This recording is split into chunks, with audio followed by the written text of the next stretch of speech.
नमस्कार, मैं हूं रवि कैंथ्रो। चैनल पर क्वेश्चन आवर में चलो चलें चार धाम पर आज बातचीत करेंगे।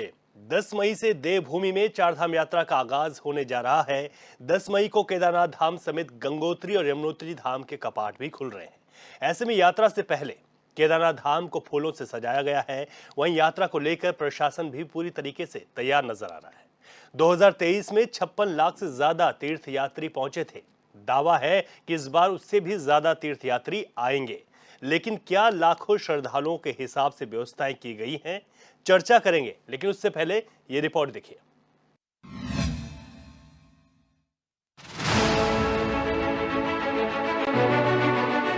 दुकानदार हैं, सभी लोग अपनी तैयारियों पे लगे हुए हैं। सभी लोग यहाँ पे रंग रोगन इत्यादि कर रहे हैं।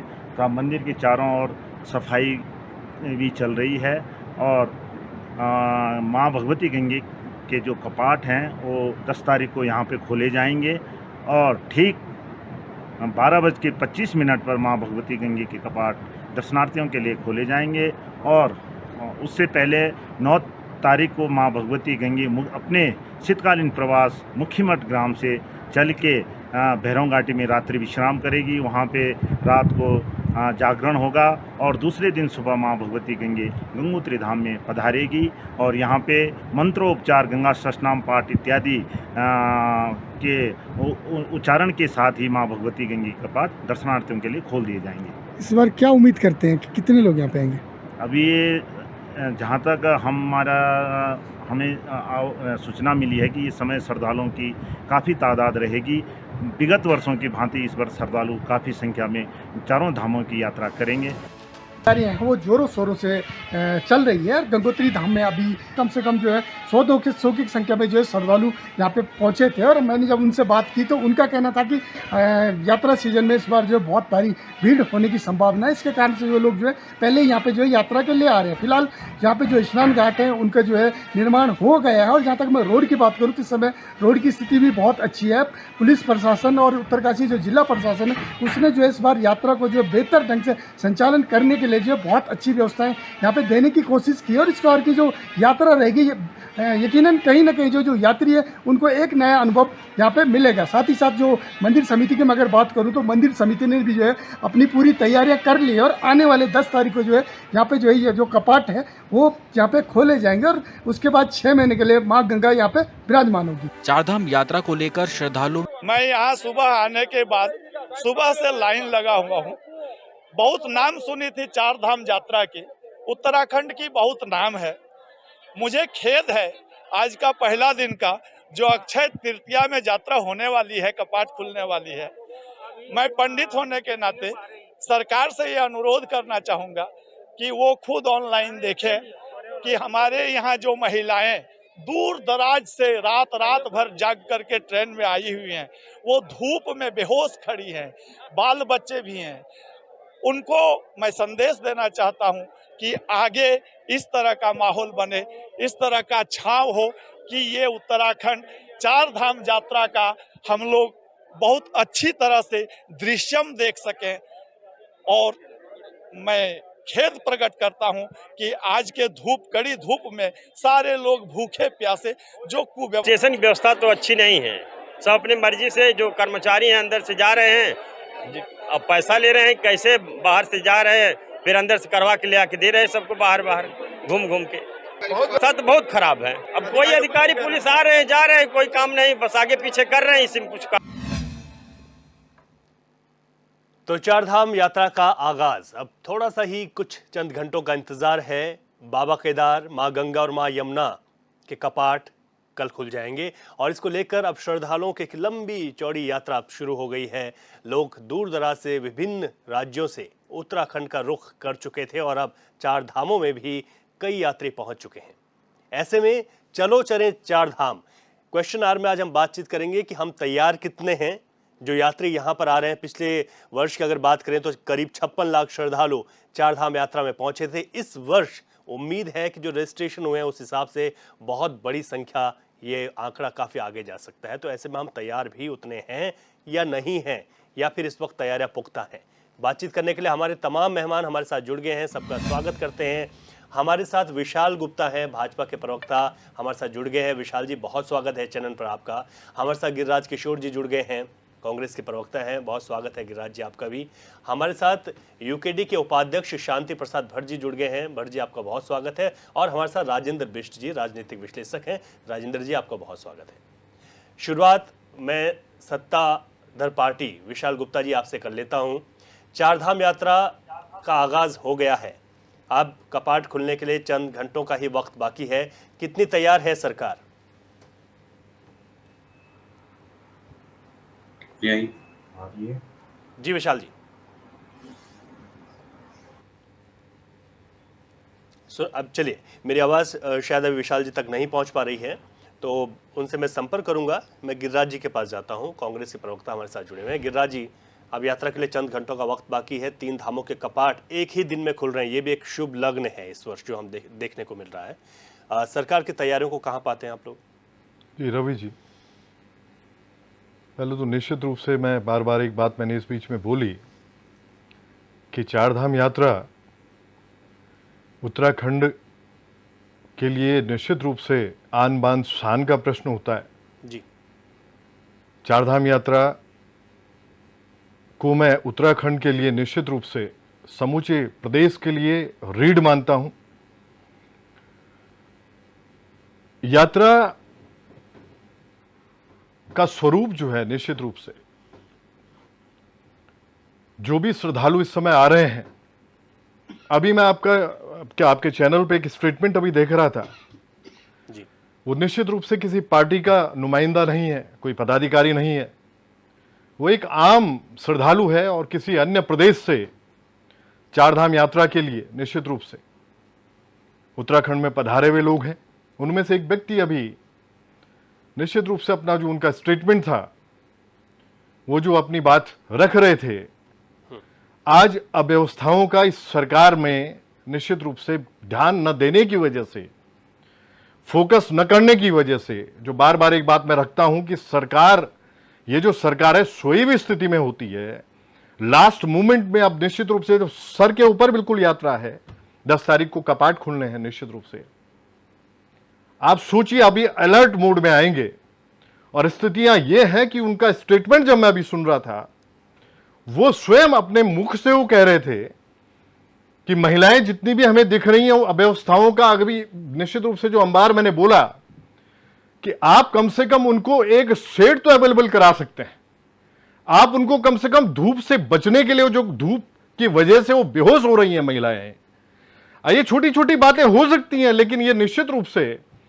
इस तरह का जो माहौल जो क्रिएट किया जा रहा है, जो माहौल बन रहा है, वो निश्चित रूप से इस बात का द्योतक है कि आप जो है, आपकी जो निश्चित रूप से जब शुरुआत आपकी हो जानी चाहिए थी आज से 3 और 4 महीने पहले, वो व्यवस्थाएं आपकी जो बिल्कुल 1 महीने 2 महीने पहले आपकी बिल्कुल फाइनल अपने पॉइंट पे होनी चाहिए थी, और आपको निश्चित रूप से आपका एक पूरा एक जितना भी जो शुरुआत होती है और जितनी भी बातें होती हैं, एक मूल में जो होता है कि अगर श्रद्धालु आ रहा है किसी प्रदेश का या बाहर से कहीं से भी, इस समय ये विश्व भर से लोग आते हैं, अब्रॉड से भी लोग आते हैं, जी।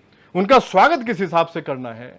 अगर वो व्यक्ति अगर इस तरह का स्टेटमेंट रख रहा है, वो निश्चित रूप से जब कह रहा है कि हम लोग परेशान हैं, धूप में खड़े हैं, आज ऑनलाइन इन्होंने सब कुछ लगभग मेरे हिसाब से ऑनलाइन बंद कर दिया इन लोगों ने। आज जो माहौल है वो इतना भयावह माहौल है कि निश्चित रूप से हम तो आज ये सोच रहे हैं, अभी भी ये सोच रहे हैं कि किसी भी तरह से चारधाम यात्रा, इस बीच में जितने भी श्रद्धालु यहां पहुंच रहे हैं, निश्चित रूप से एक अच्छे से अच्छा संदेश लेके जाएं, लेकिन सरकार ने कुछ नहीं छोड़ा हुआ है। ठीक है, आज अभी शुरुआत है, आप सोचिए, अभी कपाट भी नहीं खुले हैं और आज स्थितियां ये हो रखी हैं कि लोग बेहोश हुए जा रहे हैं, खाने की व्यवस्थाएं वहां पे नहीं है, निश्चित रूप से भोजन की व्यवस्था भी होनी चाहिए, वो व्यवस्थाओं का कहीं कोई पता नहीं है। ठीक है, विशाल गुप्ता जी एक बार फिर हमारे साथ जुड़ गए हैं। मैं शुरुआत यही करना चाह रहा था कि तैयारियों से उसकी शुरुआत कर लेते हैं, आवाज नहीं आई थी। विशाल गुप्ता एक बार फिर जुड़ गए हैं। विशाल जी, तैयारियां क्या हैं आप लोगों की? चंद घंटे ही बाकी हैं 3 धामों के कपाट खुलने के लिए।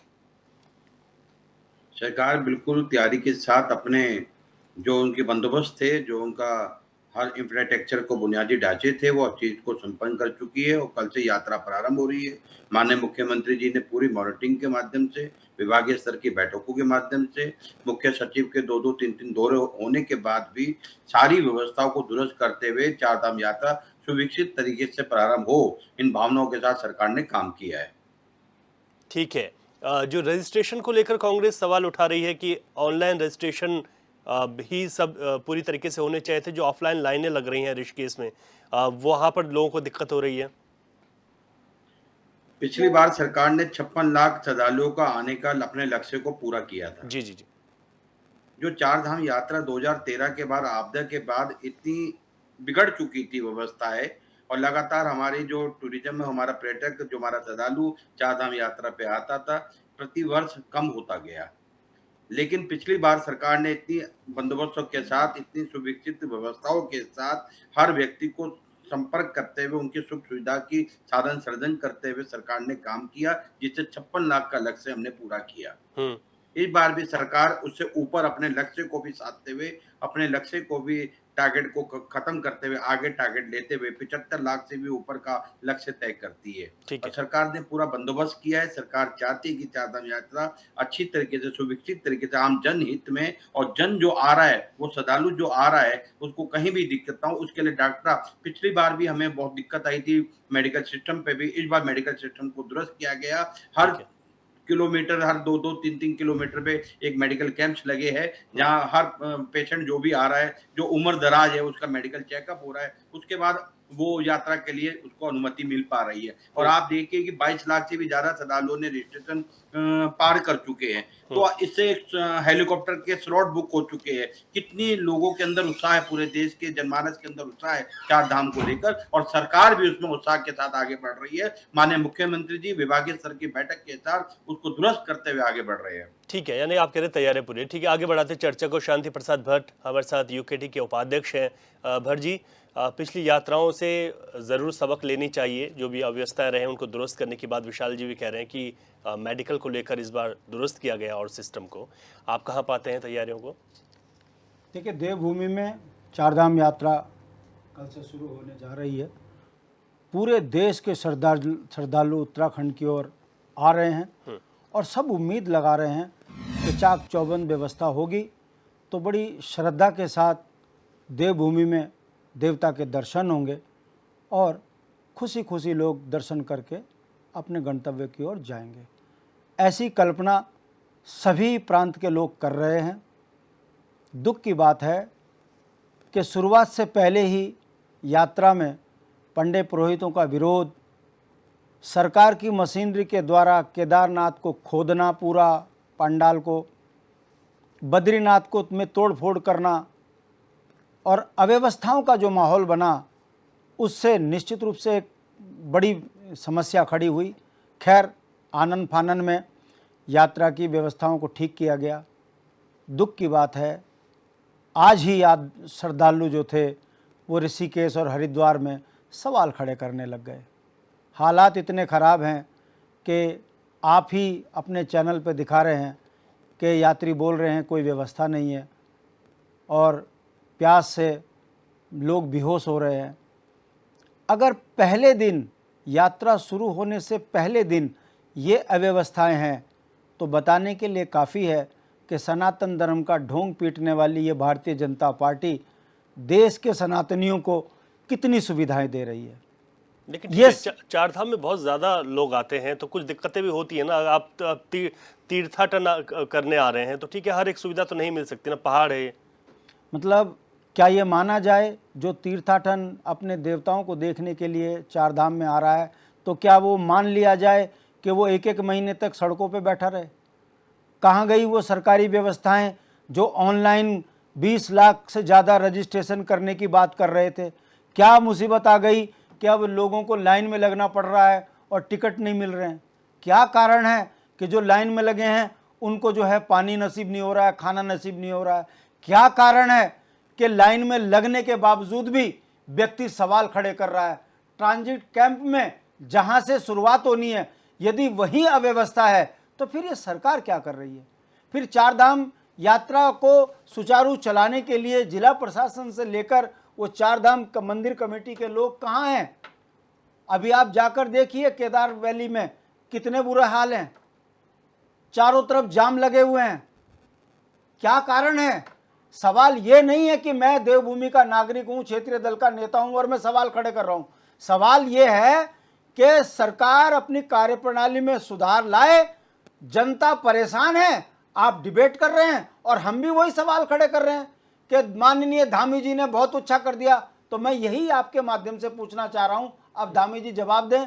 जो यात्री कह रहे हैं कि घंटों घंटों लाइन में लगने के बाद भी यदि टिकट नहीं मिल पा रहा है, अभी यात्रा को शुरू होने में 3-4 घंटे हैं, तो आप सोचिए इतनी भीषण गर्मी में अगर लाइन लगे हुए व्यक्ति को पानी नसीब नहीं हो रहा है और यदि कोई दुर्घटना होगी तब क्या होगा? मेरा कहने का मतलब है हमें बड़ा दुख होता है।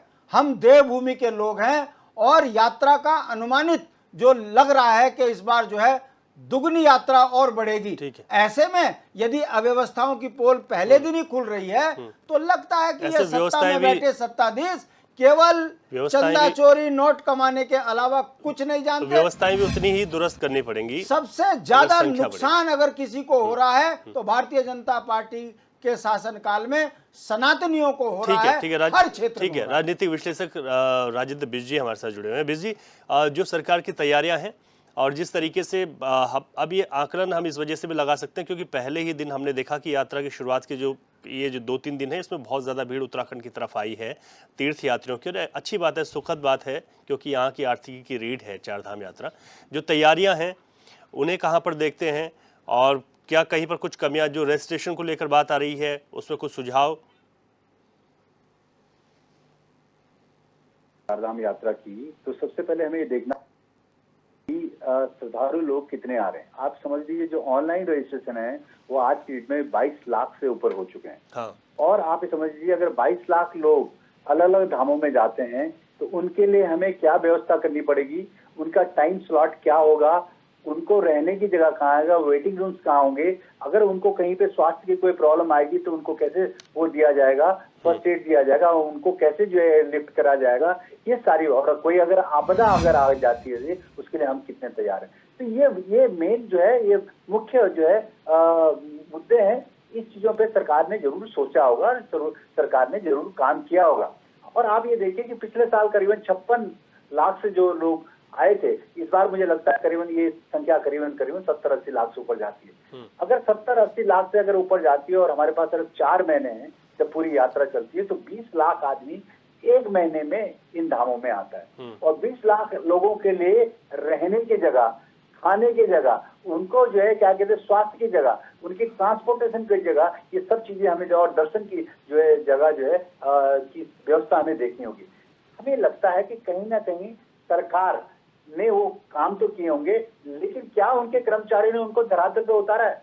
आप जिस तरह की बात कर रहे हैं कि ट्रांजिट कैंप में वहाँ पे जो है टॉयलेट्स खराब है, वहाँ पे पंखे नहीं है, वहाँ पे पानी की व्यवस्था नहीं है, तो वो कौन करेगा? वो मुख्यमंत्री तो करेंगे नहीं, ये बीजेपी से जो है क्या कहते हैं वो लोग करेंगे नहीं। लेकिन उन्होंने अगर आगे आदेश दिया है तो उसके लिए जो रिस्पॉन्सिबल लोग हैं, जो कर्मचारी है, तो उनको जो है रिस्पॉन्सिबल बनाया जाए, उनसे बात की जाए कि ये काम क्यों नहीं हुआ है। पहली बात। दूसरी बात सर, जो सबसे जो खास चीज क्या है कि हमें अब कहीं ना कहीं ये लगता है कि इस तरह के अगर यात्री यहाँ पे आते हैं, क्या हमारे पास वो इंफ्रास्ट्रक्चर है इस सब चीज को कंट्रोल करने के लिए, या इन लोगों को एक तरह से जो है चार धामों में इन लोगों की दर्शन करने के लिए इतने लोगों के लिए क्या इंफ्रास्ट्रक्चर है? अगर हमारे पास इंफ्रास्ट्रक्चर है तो हम अलाउ करें, और इंफ्रास्ट्रक्चर नहीं है तो हम जो है क्या कहते हैं उसकी संख्या को किस तरह से हम उसको सीमित कर सकते हैं और हम उसको एक स्लॉट के हिसाब से हम दे सकते हैं। और जिस तरह से आगे देखिए तिरुपति बालाजी, लेकिन सीमित संख्या पर जब भी कोशिश की जाती है तो फिर आंदोलन होने लगते हैं, फिर सवाल उठने लगते हैं। आंदोलन तो होंगे, मैं कह रहा हूँ आंदोलन तो होंगे, वहां भी तो मैनेज करना होगा ना आपको, उनको समझाना होगा। बिल्कुल सही बात है। क्या हम उनको जो है अपने साथ बैठ के, जो पंडा है, जो वहाँ के लोग हैं, क्या उनके साथ बैठ के उनको बात की जाए कि भाई अगर जो है क्या कहते हैं संख्या सीमित होती है तो आप लोगों के लिए भी ठीक है और प्रदेश के लिए भी ठीक है, सभी लोगों के लिए सही है। लेकिन अगर संख्या बल ज्यादा हो जाता है तो अफरा तफरी का माहौल हो जाएगा। हो सकता है जो है क्या कहते हैं उसमें बहुत सारी दुर्घटनाएं भी हो सकती हैं। तो ये और लोग क्या होते हैं जब उत्तराखंड में आते हैं तो लोग अपने आप में बहुत अच्छी एक छवि लेके आते हैं, लेकिन जब यहाँ पे अवस्थाओं का अंबार लगा होता है और किस तरह से ये सारी प्रॉब्लम्स आती हैं तो उनके से वो किस तरह के इंप्रेशन लेके जाते हैं ये चीजें हमें देखनी पड़ेगी। तो ये सारा कुछ सरकार को और जो यहाँ का पूरा प्रशासन है उनको देखना पड़ेगा। और जिस तरह की छोटी छोटी घटनाएं ये घटनाएं हो रही हैं, ऑफलाइन नहीं हो रही हैं, आपका जो है स्लॉट सिस्टम नहीं खुल रहा है, आपने पहले 3 विंडो लगाई, फिर 6 लगाई, फिर 10 विंडो लगाई, तो इस तरह की अगर आपको जब लगता है कि इतने यात्री आ रहे हैं, 7,000, 10,000, 20,000 यात्री ऑफलाइन में आ रहे हैं, उनके साथ उनका परिवार भी होगा, तो क्या आप उनको प्रॉपर जो है सुविधा नहीं दे सकते? आप इस बात को समझिए, डिजिटल का जमाना है। डिजिटल में तो आप ये समझ लीजिए आप लाखों जो है यात्रियों का जो है रजिस्ट्रेशन करा सकते हैं, उनको स्लॉट दे सकते हैं, उनका जो है टाइम फ्रेम दे सकते हैं, तो ये सारी चीजें हो सकती हैं। लेकिन अल्टीमेटली ये करेगा कौन? करेंगे तो कर्मचारी लोग। अगर कर्मचारी लोग नहीं सक्षम है तो किसी को आउटसोर्स करें ना।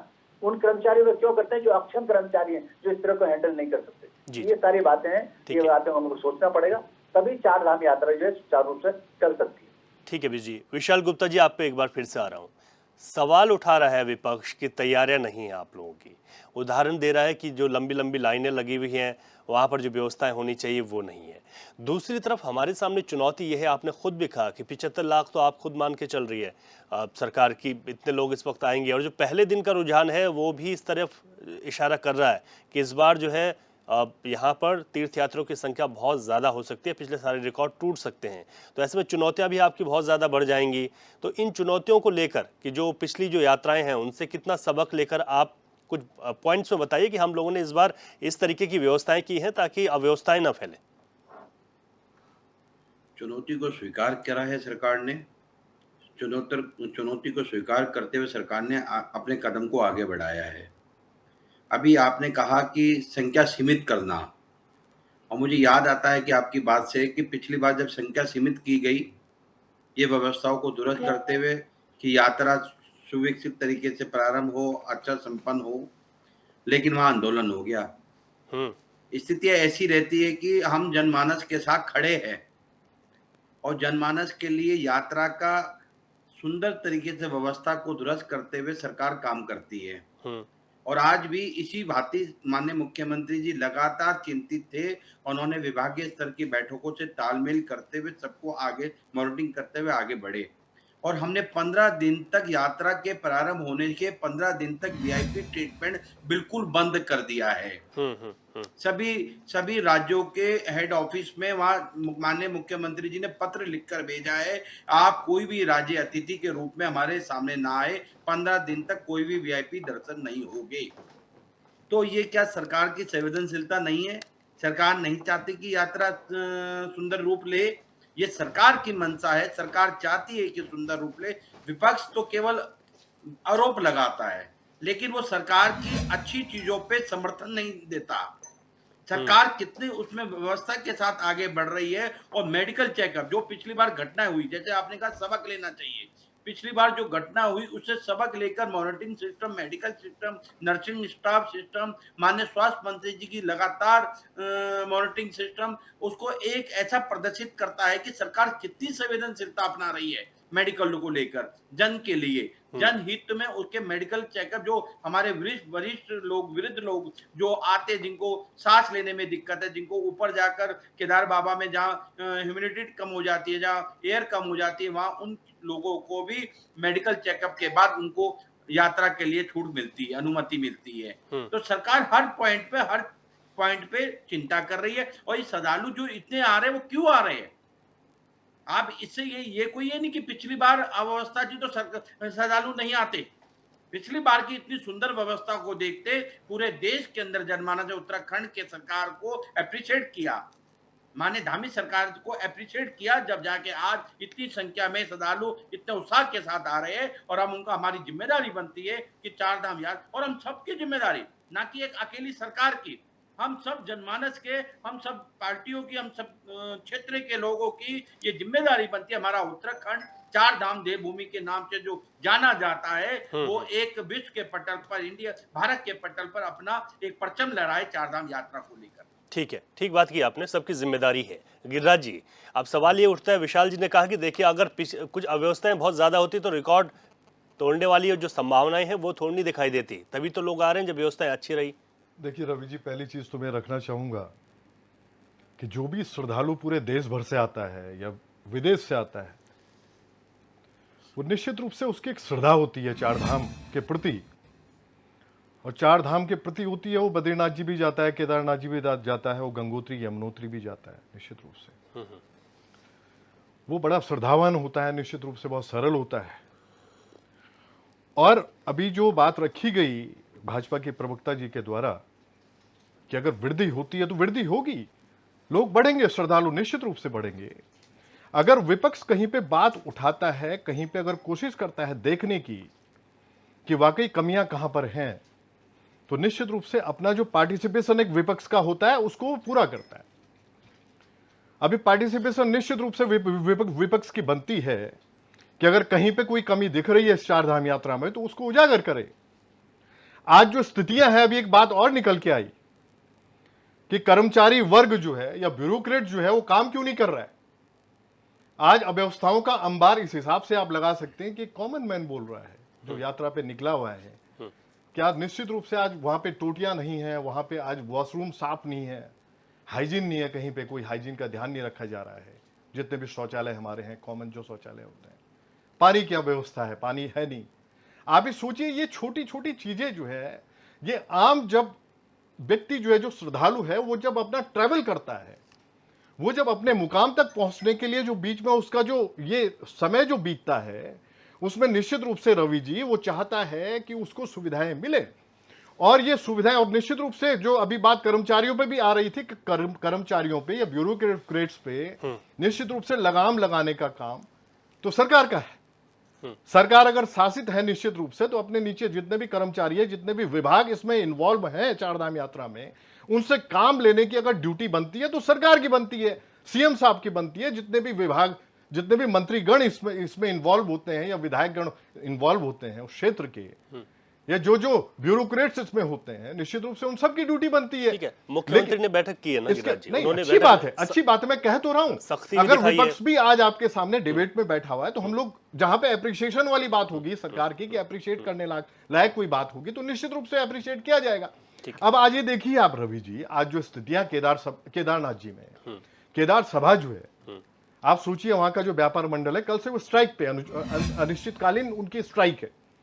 अब आप सोचिए कि वो लोग लड़ाई लड़ रहे हैं और वो व्यापारी अपना लड़ाई लड़ रहा है। सोचिए आप, एक छोटा व्यापारी जो निश्चित रूप से वेट करता है, इस यात्रा के लिए इंतजारी में होता है कि मैं निश्चित रूप से इसमें मेरी ग्रोथ होगी, फाइनेंशियली ग्रोथ होगी, मैं इंक्रीज करूंगा, मैं अपने घर को थोड़ा सा संपन्नता की तरफ ले जाऊंगा। एक छोटे से छोटा व्यापारी और जितने भी व्यापारी गण वहां पे बैठे हुए हैं, निश्चित रूप से अगर कहीं ना कहीं अगर उनके दिमाग में ये बातें चल रही हैं या कर रहे हैं इसको, अगर वो स्ट्राइक की अगर बात आ रही है, तो निश्चित रूप से कहीं ना कहीं शोषित है वो, उनका निश्चित रूप से शोषण हो रहा है। आज जो इंफ्रा है उधड़ा हुआ है वहां पे, आप देखिए क्या स्थितियां बनी हुई है। और इस बात को अगर तीर्थ पुरोहितों की बात अगर बीच में आई थी, तो तीर्थ पुरोहित भाई निश्चित रूप से ईश्वरीय अंश में बार बार बोलता हूं भाई, वो पूजा पाठ करने वाले लोग जो निश्चित रूप से कि आज अगर आशीर्वाद है किसी का इस उत्तराखंड के ऊपर, तो निश्चित रूप से उन तीर्थ पुरोहितों का है, जो लोग आज चारों धामों में बैठे हुए हैं, ध्यान की मुद्रा में भी होते हैं, और निश्चित रूप से इस पहले तो पूरे हिंदुस्तान को और पूरे संसार को वो आशीर्वाद देने का कार्य करते हैं। लेकिन निश्चित रूप से ठीक है। अच्छा, आप देखिए कि ये स्थितियां अगर बनी हुई हैं, तो रवि जी निश्चित रूप से ये बड़ी विस्फोटक है, और इस ओर निश्चित रूप से विपक्ष इनको अलर्ट करता रहेगा। अलर्ट वाले मूड में हम रहेंगे निश्चित रूप से, इनको अलर्ट कराएं। और ये निश्चित रूप से ये चार धाम यात्रा जो आन बान शान का प्रश्न मैंने बोला उत्तराखंड के, किसी पार्टी विशेष की बात नहीं है, ये सबकी ड्यूटी है, निश्चित रूप से मैं मानता हूं। लेकिन इस समय जो रिप्रेजेंट कर रही है सरकार, जो रूल कर रही है, उससे सवाल होंगे। अगर आप ब्यूरोक्रेट्स को, अगर कर्मचारियों को, अगर आप निश्चित रूप से अपना आपका जो निर्देश होता है, अगर उसका अनुपालन वो नहीं कर रहा है, तो निश्चित रूप से आप। ठीक है, मैं विशाल गुप्ता जी से वही जवाब दे रहा हूं मैं। विशाल जी, केदार सभा और अन्य संगठनों ने अभी एक विज्ञप्ति भी जारी की कुछ देर पहले, उन्होंने कुछ बाइट्स भी जारी किए हैं मीडिया के माध्यम से कि वो बंद का आह्वान कर रहे हैं, और वहां पर जिस तरीके से अव्यवस्थाएं हैं और जो अतिक्रमण को लेकर यात्रा से ठीक पहले उसको छेड़ा गया, तो आप लोग बातचीत कर रहे हैं ताकि दिक्कत ना हो वहां पर, क्योंकि ऐसे में तो चुनौती बढ़ जाएगी आपके लिए। मैंने पहले ही कहा है कि चारधाम यात्रा खाली सरकार की जिम्मेदारी नहीं है। नहीं, इनसे जो केदार सभा और जो वहां के लोग, हाँ, मैं यही कह रहा हूँ। के सरकार की जिम्मेदारी के साथ साथ प्रदेश के जनमानस की और प्रदेश के जो भी इन चीजों से यात्रा से जुड़े हुए लोग हैं उन सबकी जिम्मेदारी कि हमारे प्रदेश का नाम रोशन हो। और आप हड़ताल की स्थिति लाके पूरे देश में अपने उत्तराखंड का माथा कलंकित करना चाहते हैं। आप किस लिए करना चाहते हैं? कि सरकार इसमें संवेदनशीलता नहीं बना रही, सरकार इसमें काम नहीं कर रही, सरकार ने कोई व्यवस्था के साथ व्यापारी वर्ग नाराज है या पांडा समाज नाराज है, क्यों नाराज है? किस वजह से सरकार ने क्या कर दिया? वहां पे सरकार अतिक्रमण कर रहे हैं, अतिक्रमण के सिस्टम पे सुविकसित तरीके से निर्माण कार्य कर रही है तो अच्छा नहीं कर रही। सरकार वहां नया बुनियादी ढांचे को सुंदर बना के भव्य, आप बताइए 2013 की आपदा के बाद केदार घाटी कैसी थी? ठीक है, तो क्यों कर रहे हैं और लोग आज ऐसा? केदार घाटी का पुनर्निर्माण कर कितना सुंदर रूप पूरे विश्व के पटल पर उसका गया है। ये किसकी मंशा है? माननीय पीएम साहब, माननीय मोदी जी लगातार केदार बाबा की बारे में विचार करके, उसके मॉनिटरिंग सिस्टम के बारे में विचार करके लगातार आकर पूरे विश्व को केदार बाबा के दर्शन कराते हैं। तो आप देखिए सरकार कितनी संवेदनशीलता अपनाती है। तो ये लोग क्यों फिर व्यापारिक प्रतिष्ठानों को बंद करने की बात कर रहे हैं? वजह क्या? आप लोग जब बात कर रहे हैं आप समझाइए ना। ठीक है, यात्रा का पहला दिन है, कोई भी नहीं चाहता उत्तराखंड की इस तरीके की चीजें हो, इतनी भी क्या नाराजगी हो गई? बिल्कुल सही कहा, इसमें बैठकर तालमेल किया जा रहा है, बैठक के माध्यम से हल निकाला जाएगा, सबको साथ लेकर, सबकी प्रमुख जिम्मेदारी बनती। एक पॉजिटिव बात ये जरूर सोचनी चाहिए हम सबको कि हम सबकी एक प्रमुख जिम्मेदारी बनती है, चारधाम यात्रा सुंदर तरीके से उसका रूप बने। ठीक है शांति प्रसाद भट्ट जी, अब इसी सवाल को आगे बढ़ा रहा हूं, इतनी भी क्या नाराजगी होगी कि पहले ही दिन यात्रा शुरू हो रही है, हम लोग सब कहते हैं हम सबकी यात्रा है, हमें सहयोग करना है, इतनी भी क्या नाराजगी होगी आप व्यापारिक प्रतिष्ठान बंद करेंगे? देखिए रवि जी, हमने कहा ना कि सत्ता चलाना और जनता के संवेदनाओं को समझते हुए कार्य करने में फ़र्क होता है। कितनी ईमानदारी से बोल दिया कि उत्तराखंड के माथे को कलंकित किया जा रहा है व्यापारियों द्वारा और पंडा पुरोहितों द्वारा। ये संवेदनाएं हैं सत्ता में बैठे सत्ताधीशों की, जबकि हकीकत ये है पंडा पुरोहितों का यही तो कहना है कि मूल निवासियों की दुकानें क्यों उजाड़ दी, और केदारनाथ मंदिर के ठीक सामने जब सब निर्माण पूरा हो गया था तो फिर ये गड्ढे खोद के क्यों तोड़ा, और ठीक यात्रा से 10 दिन पहले। तो क्या वो सवाल ना करें? बता नहीं रही है सरकार क्यों तोड़ा, बट अगर पंडा पुरोहित अब लोकतांत्रिक तरीके से धरना दे रहे हैं तो लगे बदनाम करने की, वो माथे को कलंकित कर रहे हैं उत्तराखंड के। अब मैं आपसे पूछता हूँ रवि जी, ये यात्रा कोई एक साल में तो आ नहीं रही है, हर साल होती है, और सबको पता है मई जून जुलाई 3 महीने 3 तरह के यात्री उत्तराखंड में आते हैं। पहला श्रद्धालु, दूसरा पर्यटक और तीसरा सावन में भोले, और वही आते हैं मई जून जुलाई में। अब मैं आपको बताऊं, ये किसी क्षेत्रीय दल के नेता ने तो धरना प्रदर्शन करा नहीं उत्तराखंड को बदनाम करने के लिए। अगर कोई बाहर का यात्री ट्रांजिट कैंप में ये बोल रहा है कि नलों में पानी नहीं है, टूटी हुई है, टॉयलेट साफ नहीं है, तो बताइए इसमें कोई क्षेत्रीय दल का या विपक्ष का नेता इसके लिए दोषी है? कितनी सफाई से बोल दिया कि जो कर्मचारी काम नहीं कर रहे मुख्यमंत्री थोड़ी ना करेंगे, जो कर्मचारी काम नहीं कर रहे हैं उनके ऊपर। भाई कर्मचारी काम नहीं कर रहे इसका मतलब मुख्यमंत्री का लगाम सही नहीं है, पद छोड़ो। आप कर्मचारी के ऊपर आरोप लगाकर बच नहीं सकते। अब आ जाइए, चलो या चारधाम यात्रा में तो मात्र 56 लाख लोग आते हैं। रवि जी, मैं आपको आंकड़े के साथ कह रहा हूं, जब सावन की यात्रा शुरू होती है गुरुकुल नारसन से जाम लगता है और पूरा नेशनल हाईवे जो है 3 दिन जाम रहता है। मेरे यहाँ यमकेश्वर के अंदर 1.5 से 2 करोड़ इकैरी लाइन पर 1.5 से 2 करोड़ लोग यात्री जो है भोले को जल चढ़ाने आते हैं। नीलकंठ से लेकर गरुड़ चट्टी के बीच में एक भी सरकारी टॉयलेट नहीं है। यात्रा की यह हालत है, गाड़ी जाती है तो वापस आने की स्थिति में नहीं होती। कोई जंगल में छोड़ के मोटरसाइकिल चला जाता है, कोई कार पार्किंग पे छोड़ के चला जाता है, क्योंकि वापस लाने के लिए उनके पास जगह नहीं होती। और विद्यासनी की तरफ से गाड़ियां जाती हैं तो वो बह जाती हैं, बस फंस जाती हैं, वो निकाल नहीं पाती। लेकिन ऐसी स्थिति में मैं बात खत्म कर रहा हूं। अब आप बताइए, आप नीलकंठ वाले रोड पर टॉयलेट ना बनाओ, रोज वहां दुर्घटनाएं हो, उसके बाद यदि अगर हम सवाल खड़ा करें कि लोकल मूल निवासी जो है वो सावन के महीने में अपने ही घरों में बंद हो जाता है अव्यवस्थाओं से, अब आप ये कहो कि हम बदनाम कर रहे हैं। यात्री हमारे लिए हमारी रोजी रोटी के लिए, उत्तराखंड की आस्था के लिए बहुत महत्वपूर्ण है। मगर जब वो कड़वे अनुभव लेके जाता है तो इसमें सरकार की जगह हम किसको कहें? पाकिस्तान वालों को कहें कि वो खराब हैं, उनकी वजह से हो रहा है ये।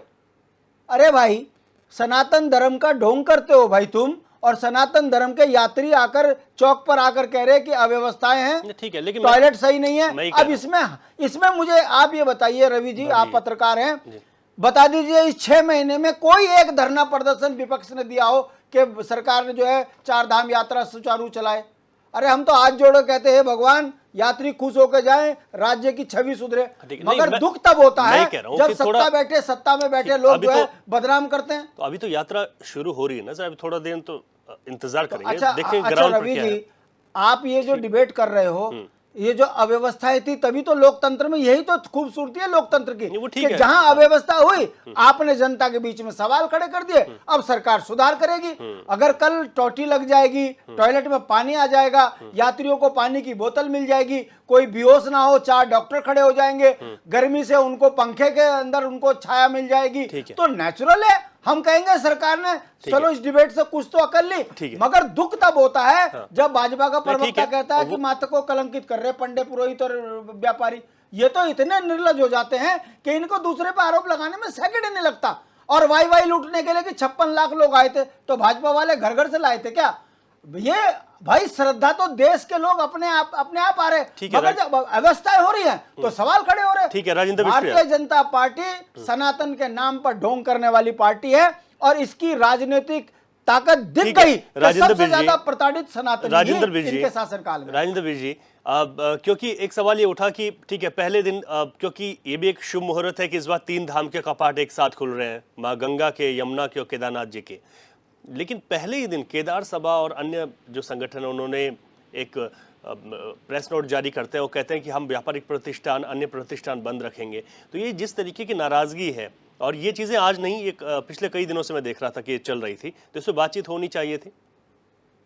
रवि जी, एक्चुअली अगर आप इसकी बात को देखें तो मुझे जहां तक लगता है इसमें 2-3 चीजें, 2-3 कारण हैं। पहले कारण ये है कि जो वहाँ का रुद्रप्रयाग, या आप समझ लीजिए जो भी बीच के सारे लोग हैं और पंडा पुरोहित समाज है, ये सब लोग हैं, ये सब इन लोगों का सिर्फ जो 3-4 महीने जो ये यात्रा चलती है उसी में इनका जो है इनकी इनकम होती है, इनकी आय उसी से होती है। और ये पूरे साल भर वो 3-4 महीने में जितना कमाते हैं उससे पूरे साल भर की जो है अपनी जो है खर्चा करते हैं। लेकिन होता क्या है कि जब जो है आप उनको किसी तरीके से ऑर्गेनाइज करके, उनको किसी तरीके से आप एक सिस्टमेटिक उनको अगर आप उनकी सहायता करते हैं और आप उनको बोलिए ठीक है आप कमाइए, बट आपकी ये बाउंड्रीज हैं, आपके ये इस तरह से आपको करना है, उन चीज को अगर समझाए, उनको अपने आप एक कॉन्फिडेंस में लेके उनसे बात करे, तो मेरे हिसाब से ये सारी चीजें नहीं हो सकती। लेकिन होता क्या है कि अभी आप ये समझ लीजिए किस तरह से हाई कोर्ट ने जो बोला है, या जो सड़क के किनारे, जो NH के आसपास, या जो भी सड़कें हैं उसकी 4 धाम रोड के आसपास जिन लोगों ने अपनी जो है छोटी छोटी दुकानें डाल रखी हैं वो जो है हाई कोर्ट के आदेश के हिसाब से जो हटा रहे हैं, क्योंकि प्रशासन के ऊपर भी दबाव है कि किस तरीके से जो वो हटाएं और उसको जो है रोड को खाली करें। जो उन्होंने अतिक्रमण जो कह रहे हैं, हाई कोर्ट ने जो आदेश दिया कि ये अतिक्रमण है जो सड़क के किनारे, तो उस हिसाब से प्रशासन उनको करते हैं। तो इस वजह से ये सारी चीजें, और जहां तक आप समझ लीजिए केदारनाथ धाम है या बद्रीनाथ में जो पंडा पुरोहित समाज है, उनको एक कॉन्फ्रेंस में लेना चाहिए, उनको एक प्रॉपर जगह देनी चाहिए। और क्योंकि ये कई सालों से चला आ रहा है और वो लोग जो है वहाँ पे जो है पूजा अर्चना में सहयोग देते हैं और उनकी रोजी रोटी उससे चलता है, उनका परिवार उससे चलता है। तो उन सब चीजों को जो है सरकार को जो है ये समझना चाहिए किस तरह उसको रिहेबिलिट किया जाए, किस तरह उनकी इनकम में कोई आंच ना है। ये चीजें जो है प्रशासन, सरकार और समाज के बीच में जो है लेके चल सकते हैं। मुझे लगा कि कहीं ना कहीं जो है इस बीच में कहीं गैप है, तो जिस वजह से जो है उसका ये लोग जो है उसका एक विरोध कर रहे हैं। मुझे लगता है अभी ये टाइम है, अभी स्टार्ट हो रहा है, इस टाइम पे ये कर सके और आने वाले समय पे इसको ज्यादा व्यवस्थित करें। मेरे हिसाब से क्यों नहीं हो सकता, हम 80 लाख की बात कर रहे हैं। कल के दिन में 1 करोड़, 2 करोड़, 5 करोड़ लोग भी अगर यहाँ पे आते हैं तो उनके लिए ऐसी व्यवस्था होनी चाहिए कि ऑटोमेटिक व्यवस्था होनी चाहिए। कौन से होटल खाली हैं, किस जगह रहने की उनकी जगह है, कहाँ पानी मिलेगा, कौन से डॉक्टर हैं, वो सारे आज सब डिजिटल का जमाना है, सारा ऐप का जमाना है, उस तरह से करें। आप ये समझ लीजिए इससे ज्यादा श्रद्धालु जो है आपके तिरुपति में जाते हैं, इवन जो है आप वैष्णो देवी में जो है काफी श्रद्धालु जाते हैं, वहाँ पे कोई दिक्कत नहीं होती, तो क्यों यहाँ पे ठीक दिक्कत है, होती? लेकिन सर हमें ये भी समझना होगा, एक वैष्णो देवी की यात्रा जो कि 12 महीने चलती है, तिरुपति जी की आपने बात की, और उत्तराखंड की 4 धाम यात्रा, यहाँ की भौगोलिक परिस्थितियाँ, यहाँ का हम देखें तो पहाड़ पर का मौसम, इन चीज़ों से ये बहुत अलग भी तो हो जाती है ना सर, बहुत डिफरेंट हो जाती है। इसमें सरकार के लिए चुनौतियाँ और ज़्यादा हैं और उस पर काम होना चाहिए।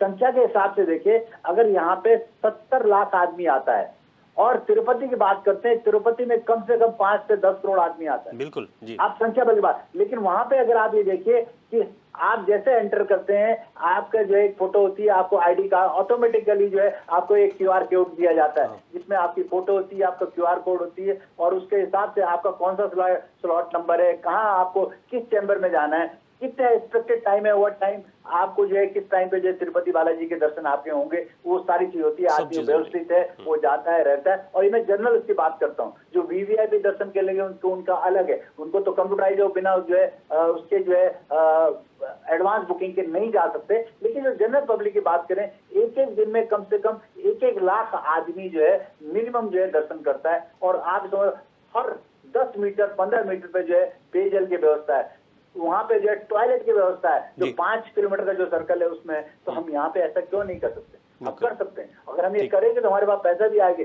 हमारी समृद्धि होगी, यहाँ के लोग ज्यादा समृद्धवान होंगे। हम थोड़ा सा इसको व्यवस्थित करने की कोशिश करें, थोड़ा सा वो करने की कोशिश करें। लेकिन मुझे लगता है कि धीरे धीरे करके सरकार इस वक्त काम कर रही है, और सरकार को जो है जो लोकल लोग हैं उनसे मिलकर, उनको समझा कर, उनके साथ एक कमेटी बना के इस तरह से काम करें कि हम क्या करना चाहते हैं, प्रपोजल है, और आप करें, उन्हीं के समृद्धि के लिए काम करें, तो तभी जाके ये सारी चीजें हो सकती हैं। बिल्कुल ठीक है सर। इस तरह से आप ये समझ लीजिए आज का एपिसोड हुआ, ये लगता है कि कहीं ना कहीं जो है कुछ जो खामी है इसको तत्काल सरकार को देखना चाहिए, कर्मचारियों को देखना चाहिए, जो अफसर इसमें जो रिस्पॉन्सिबल है उनको देखना चाहिए। अगर वो नहीं कर पाते तो किसी और को रिप्लेस करें। ठीक है, ये आपने बात ठीक कही कि जब भी, क्योंकि देखिए 4 धाम में पंडा पुरोहित समाज हमसे सीधा जुड़ा हुआ है 4 धाम यात्रा से, और ये पहले से ही चला आ रहा है। तो कोई भी सरकार हो, उसको उनके साथ बातचीत करके ही उसका हल निकालना चाहिए, क्योंकि इससे पहले हमने देखा श्राइन बोर्ड का एक बहुत बड़ा मुद्दा प्रदेश में रहा, इतने बड़े आंदोलन हुए, पुतले जले। लेकिन अगर हम बाहर की आज किन्हीं अन्य जगहों का जिक्र करते हैं तो उसमें फिर ये तमाम चीज़ें सामने आती हैं कि एक सिस्टम के लिए क्या करना चाहिए, कि उन लोगों को भी विश्वास में लिया जाए, उनको भी ये कहा जाए कि आपके जो हक हैं, जो हक हकूक़ हैं, उन पर बिल्कुल भी कोई भी सरकार हो, कोई भी सरकार सत्ता में वो डाका नहीं डालेगी, उनको ये भरोसा तो दिलाना पड़ेगा। विशाल गुप्ता जी, अब क्योंकि देखिए अब यात्रा का आगाज़ है, कल से हम सभी लोगों की शुभकामनाएं यही है कि अपने प्रदेश के लिए भी कि हमारी यात्रा जो है बहुत सुखद हो, सभी जो यात्री यहाँ पर आ रहे हैं बहुत अच्छे से यात्रा का समापन भी हो, जब शुरुआत जब हो ही गई है। तो ऐसे में आप लोग इस समय अगर बात की जाए तो जो अव्यवस्थाओं को लेकर विपक्ष हमेशा सवाल उठाता है, उस पर पंडा पुरोहित जो समाज है उनको भरोसे में लेने की बात करता है, तो उनसे आप लोग बात करेंगे कि ताकि ऐसी दिक्कतें ना हो? इस पर आप लोग क्या कर रहे हैं? बिल्कुल सही कहा आपने। सरकार का काम है कि 4 धाम यात्रा, उसकी जिम्मेदारी बनती है, और सुविकसित तरीके से सरकार यात्रा का प्रारंभ करे और संपन्नता कराए।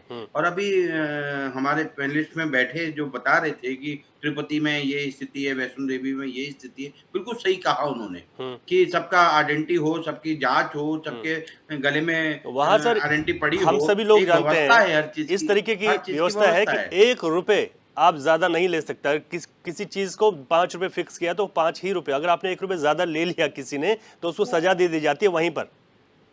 मैं रवि जी इस विषय पे नहीं जा रहा हूं, क्योंकि पिछली बार इतना बड़ा प्रदेश ने आंदोलन झेला है। मैं इस सब्जेक्ट पे नहीं जा रहा हूं कि क्यों झेला है और क्या कारण था। सरकार की मंशा बिल्कुल साफ थी, उनके हक और हुक्का पे कहीं पे हम वो नहीं कर रहे थे, लेकिन परिस्थिति हम समझा नहीं पाए। लेकिन सरकार चाहती है कि 4 धाम यात्रा सुंदर तरीके से और सुविकसित तरीके से प्रारंभ हो। जी ठीक है, आपने कहा कि बहुत सारी चीज़ें हैं जिनका जिक्र जो है करेंगे समय के साथ, और मुझे लगता है कि उन चीज़ों का जिक्र समय के साथ करना भी होगा। गिरिराज जी, अब क्योंकि आगाज़ यात्रा का है और ऐसे में आप लोग तो लगातार सुझाव दे ही रहे हैं, तो थोड़ा सा मुझे लगता है इंतज़ार कर लेते हैं, यात्रा को ग्राउंड पर आने देते हैं। एकदम से अभी भी ठीक नहीं है कि हम एकदम से आरोप लगाएं। रवि जी, एक बात मैं रखना चाहूँगा, निश्चित रूप से एक बात मैं अपनी पार्टी की तरफ से रखना चाहूँगा, कांग्रेस की तरफ से, कि अगर पॉजिटिविटी की तरफ अगर सरकार जाती है और जो सुझाव अगर रखे गए तो बड़े पॉजिटिव वे में सुझाव रखे गए कांग्रेस पार्टी के द्वारा, आज भी जो रखे गए, अगर उस पर अमल होता है तो बहुत अच्छी बात है। लेकिन एक बात मैं रखना चाहूँगा, अभी प्रवक्ता महोदय हमारे भाजपा के विशाल भाई जो हैं, एक बात वो जो कह गए, निश्चित रूप से अभी तक वो टीस अभी तक मुझे वो कचोड़े हुए वो बात मैं रखूंगा। आपने व्यापार मंडल की केदार सभा की बात की और पुरोहितों की बात की, तीर्थ पुरोहितों की, कि कलंकित करने का कार्य कर रहे हैं। अगर निश्चित रूप से अगर मैंने ईश्वरीय अंश अगर तीर्थ पुरोहितों को बोला है, और जो व्यापार मंडल के भी जो लोग हैं, छोटे छोटे जो व्यापारी हैं, निश्चित रूप से अगर वो देवभूमि में वहां पर वास कर रहे हैं तो देवतुल्य वो भी हो जाते हैं। और उनको अगर इस तरह से कलंकित एक शब्द उन्होंने इस्तेमाल किया, निश्चित रूप से कांग्रेस पार्टी और मैं स्वयं इस समय डिबेट में हूं, हम इसकी निंदा करते हैं विशाल जी। और विशाल जी, इस बात के लिए आपको माफी मांगनी चाहिए। निश्चित रूप से वो आपने तीर्थ पुरोहितों को बोला है, जो बार बार मैं ईश्वरीय अंश बोले जाता हूं उनको, और निश्चित रूप से जो वहां पे देवतुल्य वो लोग हैं ना, ये गलत दूंगा मैं आपको, ये बिल्कुल गलत। ठीक है, इसका जवाब दूंगा। हाँ, सुन लीजिए, कोई बात। इसके बाद एक बात मैं और रखना चाहूंगा कि महापंचायत जो इस समय चारधाम यात्रा की जो महापंचायत है, उसमें जनरल सेक्रेटरी के पद पे डॉक्टर ब्रजेश सती है। मेरी आज उनसे टेलीफोनिक बात हुई है, मोबाइल पे मैंने आज उनसे पहले भी बात करता था, आज मैंने उनसे विशेष बात की। ठीक है, कि मैंने कहा भाई साहब मुझे स्थितियां बताओ क्या है। उन्होंने मुझे सारी बात बताई और एक आध बात मैं कोट करना चाहूंगा। आप सोचिए कि अगर वो किसी प्रशासनिक अधिकारी को अगर वो टेलीफोन करते हैं, फोन करते हैं, निश्चित रूप से जो डिस्ट्रिक्ट में है, चाहे डिस्ट्रिक्ट मजिस्ट्रेट हो, एसडीएम हो, चाहे और भी जो अधिकारी हैं, और वो फोन न उठाएं। अभी उन्होंने कहा मुझसे, सती जी ने आज, उन्होंने कहा यार आप सोचिए, आपकी जो ब्यूरोक्रेट है, जो निश्चित रूप से जो प्रशासनिक जो सेवाएं दे रहा है वहां पे उस क्षेत्र में, उस पॉकेट में, वो अगर टेलीफोन नहीं उठा रहे हैं हमारा, और मैं जनरल सेक्रेटरी हूं उसका, महापंचायत जो आपकी चारधाम यात्रा है, मेरा फोन अगर नहीं उठ रहा है, तो निश्चित रूप से आप सोचिए कि इसके क्या मायने होते हैं, कि कॉमन मैन के लिए क्या स्थितियां होंगी वहां पे। किसने फोन नहीं उठाया, उन्होंने बताया? ये नहीं, वो बात रख रहे थे, आप पूछ सकते हैं रवि जी। ठीक है, आप पूछ सकते हैं, वहां पे स्थितियां ऐसी हैं, अधिकारी फोन नहीं उठा रहे हैं, पदाधिकारियों के सोचिए। दो सवाल आपके हैं, निश्चित रूप से लीड कर रहे हैं। ठीक है, लीड कर रहे हैं, पूछिएगा उनको। ठीक है, समय कम है, मैं फाइनल कमेंट ले रहा हूं, पहले तो आपके सवाल पे जवाब ले रहा हूं। विशाल जी बताइए जी। जो उन्होंने अभी मेरे शब्दों को कहा कि हमने कहा कलंकित कर दिए, हमने कहा कि केवल आज का समय इन आंदोलन करने का नहीं है, धरना प्रदर्शन का नहीं है, कल से यात्रा प्रारंभ हो रही है। क्या मैसेज जाएगा उत्तराखंड का, ये विषय लिया मैंने। कलंकित शब्द का इस्तेमाल किया विशाल जी। मैंने आपके बीच में नहीं बोला ना, मेरा पूरा होने दीजिए जल्दी। और दूसरा, जो आपने बी सती जी से बात करी और आपको फोन पे उन्होंने वार्तालाप करी, जिस यूनिट से वो जुड़े हुए हैं, चारधाम यूनिट से, वो बहुत बड़ा तंत्र है, बहुत बड़ा यूनिट है हमारा। उसमें पूरा चारधाम का जो चार परिषद है, उसके हमारे अध्यक्ष भी है, पूरी टीम बनी है। जी। उन्होंने सरकार के पटल पर इस कंप्लेंट को दिया या आपको ही दिया खाली? अरे सुन लीजिए आप, मैंने पूछा उनको, मुझे भी नहीं दिया उन्होंने टेलीफोनिक में, जो पूछना पड़ा मैं पूछूंगा। अगर मैं विपक्ष में हूं और निश्चित रूप से मेरी भूमिका बनती है कि मैं पूछूं। अरे सुन लीजिए आप, जो रिप्रेजेंटेशन कर, आप सुनिए, आप सवालों से भागते हैं, आप सवालों से भागते हैं। आपसे बात हो रही है, आपसे मैंने, अरे आपसे पॉजिटिविटी की तरफ अगर आप बढ़ रहे हैं तो हमें अप्रिशिएट कर रहे हैं। ठीक है सर, लेकिन ठीक है, गुस्सा नहीं। अरे तीर्थ पुरोहितों को मत कोसो, सुन लीजिए आप, तीर्थ पुरोहितों को मत कोसो। पटल जब बना है, आपको तो सीधा बोलना चाहिए कि मैं माफी, निश्चित रूप से मेरी तरफ से माफी। गिरिराज जी, अधिकारी, अरे मुख्यमंत्री जी चिंता कर रहे हैं चीज की। ठीक है, विशाल जी ने ये कहा, विशाल जी ने ये कहा कि ठीक है, ब्रजेश सती जी ने आपको बताया, मैंने फोन किया उनको, आप बताइए, आप पूछिए ना उनको, क्यों नहीं बता रहे आप? अभी रवि जी टेलीफोनिक उनसे बात करेंगे, वो बताएंगे। अधिकारी फोन नहीं उठा रहे उनका, सुन लीजिए। आपने अपनी बात रख दी और चारधाम परिषद है ना, अजेंद्र अजय जी बने हैं। अरे सुन लीजिए आप, महापंचायत के जो जनरल सेक्रेटरी कह रहे हैं सती जी, और फोन उठना चाहिए, प्रशासन की तरफ से फोन उठना चाहिए, सुन लीजिए आप। ठीक है सर, ठीक है, उन्होंने आपको अपनी बात बताई। ठीक है, वो उस चीज को, वही बात तो बोली जा रही है, जोर से बोलने की जरूरत है। अपनी बात रखी, मैं भी पोलाइट की बात कर रहा हूं। ठीक है, मैं भी तो बड़े ठीक है, पोलाइट। ठीक है, मैं फाइनल कमेंट ले रहा हूँ। ठीक है, आप गुस्सा होने की क्या ठीक है, आप दोनों लोग शांत हो जाइए। ठीक है, शांति प्रसाद भट्ट जी, फाइनल कमेंट आपका चाहिए कि यात्रा हमारी ढंग से चले, सुचारू चले, और आप लोग सलाह देते रहें, विपक्ष में हैं आप लोग। देखिए रवि जी, हम तो ईश्वर से ही प्रार्थना कर सकते हैं कि हे भगवान, ये चार धाम यात्रा सही चले, क्योंकि सत्ता में बैठे लोग तो लालची हैं, भ्रष्टाचारी हैं, चंदाखोर हैं। इनसे उम्मीद करना बिल्कुल, बस क्या कहें। अब आप देख लीजिए, जो डिबेट में आकर करेंगे तो वही ना सर। जब वो डिबेट में आकर पंडे पुरोहितों को कलंकित करने की बात कह सकते हैं, व्यापारियों को कह सकते हैं, तो आप समझ सकते हो ये घमंडिया सरकार किस कदर उत्तराखंड में सनातन धर्म को जो है बदनाम कर रही है। देखना यह है कि भारत के जो श्रद्धालु यहाँ आएंगे वो कितना समझते हैं कि सत्ता में बैठी भारतीय जनता पार्टी उनके लिए किस तरीके की यात्रा में सुविधाएं दे रही है।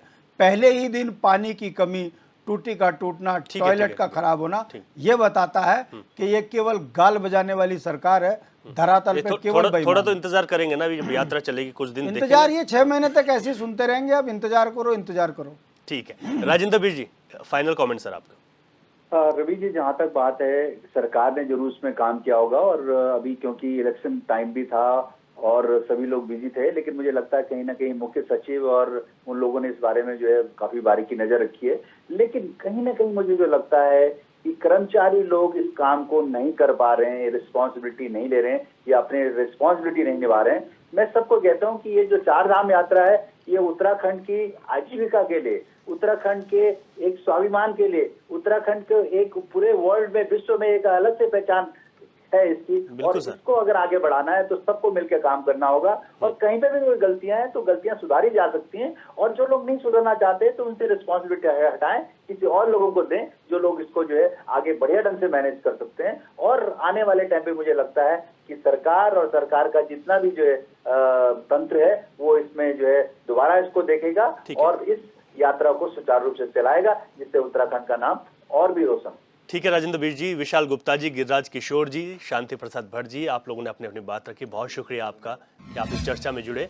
कुल मिलाकर चार धाम यात्रा में बहुत शुभ घड़ी है कि 10 तारीख को 3 धामों के कपाट एक ही दिन में खुल रहे हैं। 12 तारीख को बद्री विशाल जी के कपाट खुलेंगे। हम सब की शुभकामना ये है कि यात्रा सफल हो, और जो लोग, जो तीर्थयात्री, जो श्रद्धालु बाहर से आ रहे हैं, वो भी, आप जब उत्तराखंड आएँ तो आप भी इस प्रदेश में अपनी भागीदारी निभाएं, यहाँ पर साफ सफाई में अपना योगदान दें, और हमारी ओर से तो पूरी कोशिश ही है कि आप इस प्रदेश में आएंगे तो आपका अतिथि सत्कार जरूर किया जाएगा।